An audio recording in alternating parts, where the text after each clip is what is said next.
좀 약한 점이라고 생각하는 그런 부분을 갖고 무조건 경찰서를 가자. 당신 가만두지 않겠다. 나중에는 무슨 산에서 왜 내려왔느냐. 연예인 생활 못하게 하겠다. 이게 말입니까? 그런 말을 듣고 누가 참습니까? 그래서 저 손가락 욕했어요.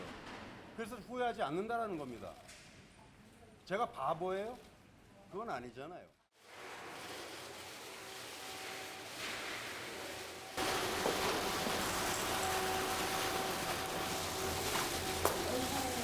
선거 앞둔 현재 심경 어떠십니까? 밥 먹었어요?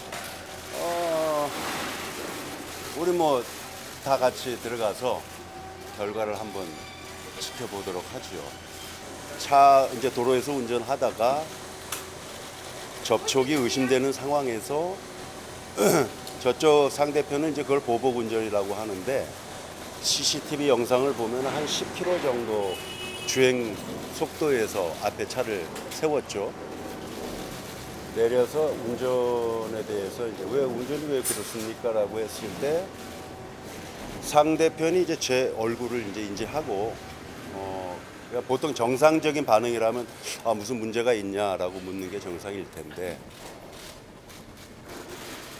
다짜고짜 뭐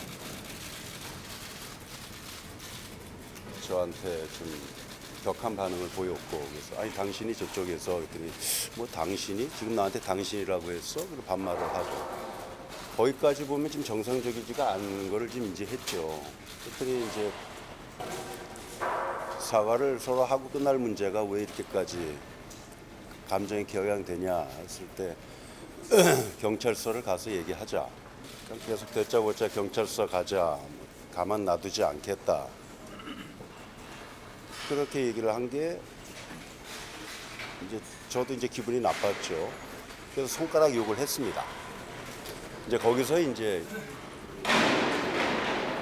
이분이 이제 전화를 많이 하고 해서 회사 직원들을 내려보내고 해서 이제 이렇게 일이 커진 거고 저는 여태 30년 넘게 연기 생활하면서 어떤 그 불이익이 있다 손 치더라도 고소를 먼저 해본 적이 없어요. 그래서 그쪽에서 고소인이 상대가 그렇게 하다 보니까 무조건 저는 죄를 진 사람으로 사람들이 생각할 수밖에 없지요. 그것이 지금 여기 서 있는 모습의 전부고 오늘 그거에 대한 결과를 보는 거죠.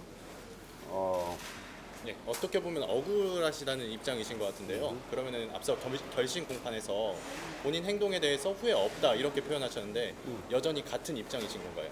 물론이죠. 이 세상을 살다 보면 우리가 속칭 사회생활을 하다 보면 합리적이지 못한 사람을 만나서 상대하는 상황이 생기게 됩니다.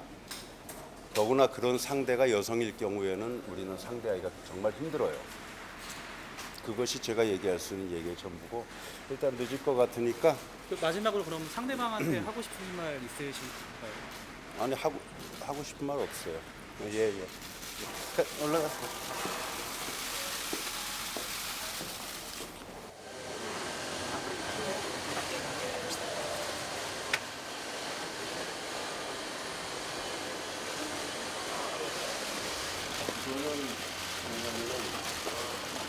마이크 켜주세요. 제가 뭐 항소를 할 부분에 대해서는 아직은 잘 모르겠어요. 우스워질 것 같아요. 근데 사실 생각에 뭘 증명하라고.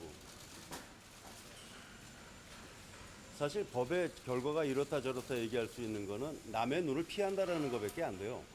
문제는 내 자신입니다. 내가 길에서 일테면 담배 꽁초를 버리는데 사람들이 보고 있으면 안 버리잖아요. 그러면서 누구한테도 얘기합니다. 야, 길에다 담배 꽁초 버리지 말자. 그런데 만약에 주변에 길에 아무도 없었어요. 아무도 없으면 버립니다. 누가 보나요? 근데 저는 하나 더 거기에서 들어가 봐야 돼요. 그게 몸에 배어 있어요. 적어도 나는 나를 본다라는 거죠. 그래서 법의 결과가 이렇다 저렇다 얘기하는 부분에 대해서 내가 뭐 긍정이건 부정이건 그거를 내 스스로가 그걸 판단하고 싶지가 않은 거죠.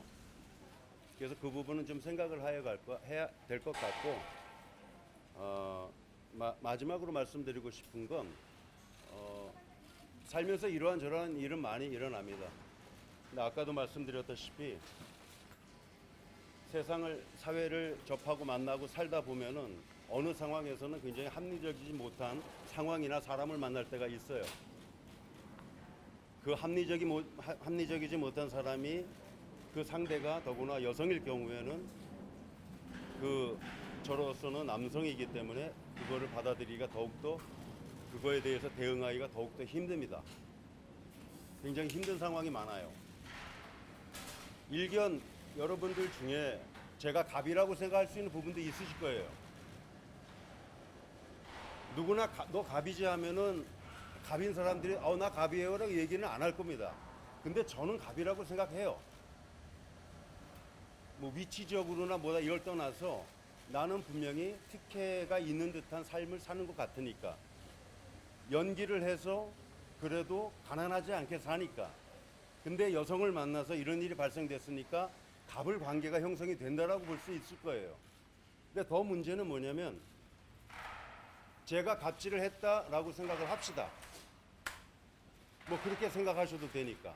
근데 더 문제는 뭐냐면 이런 일을 하도 많이 당해서 말씀드리는 건데 을의 갑질이 더 심각한 거예요. 어느 상황에서 그 사람은 갑일 텐데 단순 논리로 내가 갑이고 을이라는 관계로 이 일을 그렇게 간단하게 바라봐서는 안 된다라는 거예요.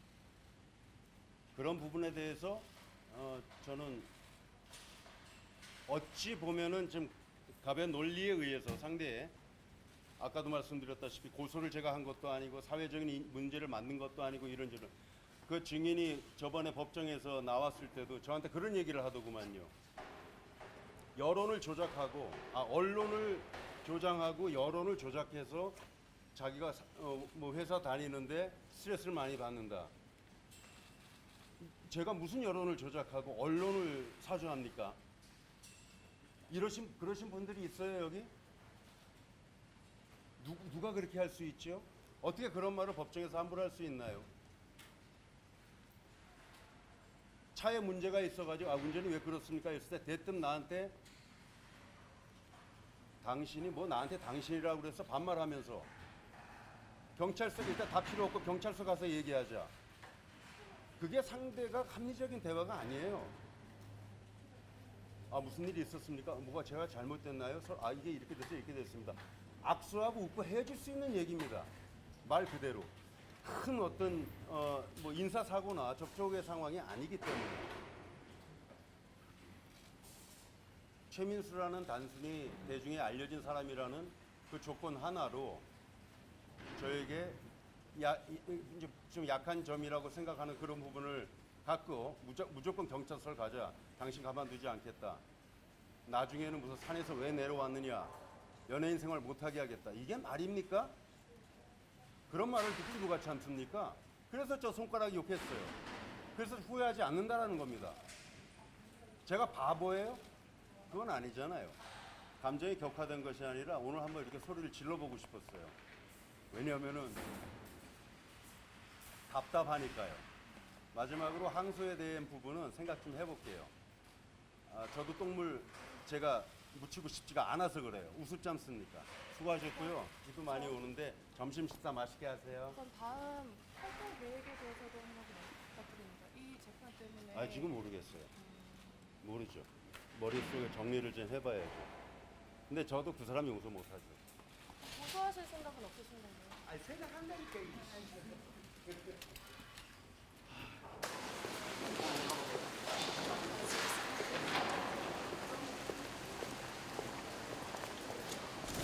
분위기 맞게 비가 오고 기대도 없었고요. 내려오면서 기대도 없이 그냥 마음 다 내려놨어요. 그러니까 그냥 운명이야. 살다 보면 우리가 꼭 좋아하는 결과들이 꼭 나오는 건 아니잖아요. 그러니까 살다 보면 운명이라는 게 있다고 생각이 들어요. 그러니까 그냥 어떤 결과가 오늘 나오더라도 그냥 마음은 내려놓지. 항소하실 계획 있으세요? 항소.